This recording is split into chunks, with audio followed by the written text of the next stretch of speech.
Hey guys, Jacob here with Forged Diesel Products. Got a really cool product today for you guys. This is going to be a body mount repair for you Duramax guys.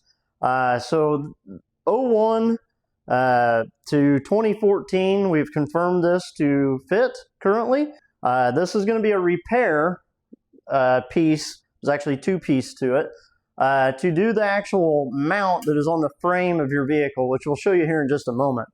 One piece is going to go on the bottom side that gets welded in after things have been cleaned up and all the rust is gone, because as you guys know, your rubber mount sits there, it deteriorates the factory mount and causes issues there to where there's not really a fix unless you cut those off of the frame and re-weld something on there in its place. So basically this goes in there to take that rusted area out after you've wire wheeled it off. Put this piece here in the bottom side. This piece here is going to go on the top side. You're going to line up the flat tabs on both sides. Both of these, as you can maybe see here, will have flat tabs.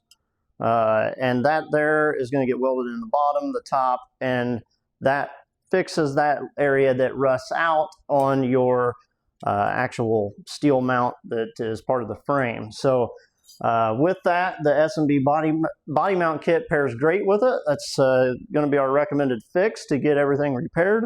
As we know, these trucks are getting older and have lots of issues in that location: water, rust, salt, all the things that have caused those problems. This is going to be the repair for you guys to fix that mount on your Duramax pickup truck. It actually will work on gas trucks as well, as long as they're 25 or 3500 series. Obviously, we're a diesel company though, so I just make that reference. So sometimes you guys will notice that you can't even get these body mounts off. They're rusted, they're stuck down, and you might have to use a screwdriver to see all that rust coming out. It's also a good time to replace your body mounts. There's always some good upgrades. You can find those on our website as well. Once you get that thing loose, you'll notice it comes off there. You can see all that rust build up. It's taking place under these that we're going to be able to repair.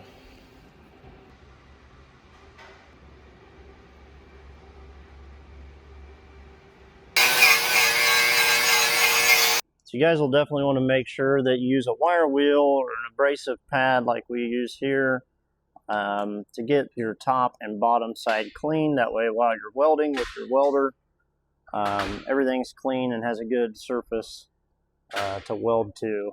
As you guys will see here, your angled mount is going to go into the bottom side, the bent piece, and your slotted tabs go front to back. You're probably going to want to use a pair of vice grips as seen to clamp that into place. Make sure it's seated fully at the top as good as possible. That way while you're tacking this in with a weld, it gets everything into place as you should. And you'll see those slotted tabs right there. You can do a quick test fit as well with the top piece. You're going to make sure that your tabs are lined up as you see, front to back, with the flat sides, and then you're just going to get your welder out, tack this into place, and we'll grind everything down.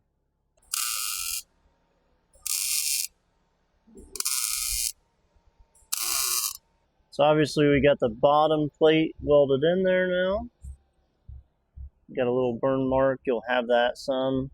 We're obviously going to grind these down when we're done and paint them as well. Top plate is tacked into place, and now we're just going to tack it all the way around and grind those welds down and get it ready for paint.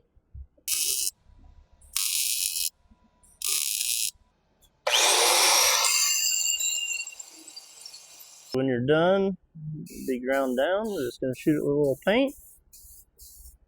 Just do semi-black or a flat black paint. And shoot the top and bottom sides so that you help this thing stay rust-free again. Hopefully get a few more years of life out of this vehicle. So if your rear mount or any of your other mounts are not nearly as worn out, like this one has a very small spot right here, you'll see, you can opt for just doing the top by itself. That way you get the same little bit of a height adjustment. Probably won't see it in a body line. The rubber or silicone is going to take up that.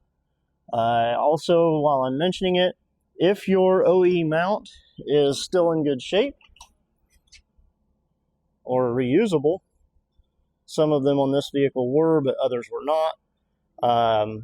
You can go ahead and reuse them and opt for not having the S&B set up, but we always do recommend our S&B replacements. It's going to be the best way to fix this on your vehicle. As seen here, the S&B will still have that square cut. It's just a silicone body mount versus rubber. It's going to last a lot longer, quieter ride in the cab, ride a lot smoother as well. It can absorb a little bit more being it's silicone versus rubber. A quick example, if you were to try to use the bottom plate on one that is in good condition like this, you will not be able to tack it on the top side because there won't be anything to tack to. So you would have to tack it on the underneath side once you have it held up in there as seen, and get it tacked into place. That's why it's probably just easier at that point to just do the top plate by itself. On your front mounts, you'll notice that there's a ring on them. If yours is completely rusted out, you're going to have the S&B replacement body mounts.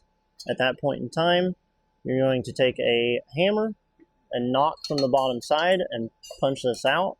Once you have it punched out, you can go ahead and clean up this surface. You're going to have the same size and use your bottom and top plate here as well with the S&B mounts.